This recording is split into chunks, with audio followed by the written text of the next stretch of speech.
नमस्ते प्रणाम। हम खेसारीलाल यादव सबकी गोड़ छुके गोड़ लगतनी।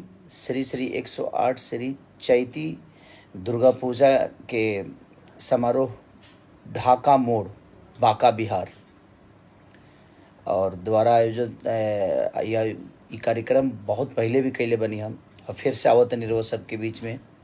और हमारे बड़ भैया माननीय मंत्री केंद्रीय कैबिनेट मंत्री यानी संजय यादव जी, जो कि ढाका मोड़ बांका बिहार 8 तारीख है यानी 8 अप्रैल 2025 वो सबके बीच में शाम के 8 बजे हम आवतानी। और फैमिली से पहले से भी हमारे एगो बहुत प्यारा रिश्ता बा और वो फैमिली के भी एगो हिस्सा बनी हम। ढाका मोड़ बांका बिहार।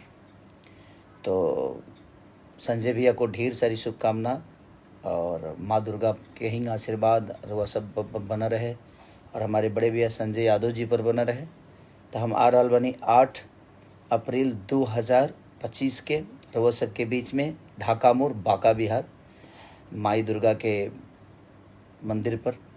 और हर साल भैया ये पूजा कराई ले और कोई ना कोई कलाकार आवेला और वह सबके मनोरंजन भी करावेला और देवी भजन से सेवा भी करेला। तो ऐसे ही प्यार और आशीर्वाद देते रहीं। हम आ रहल बनी तो हमको भी प्यार आशीर्वाद दी और वह सब आई और माई के आशीर्वाद ली।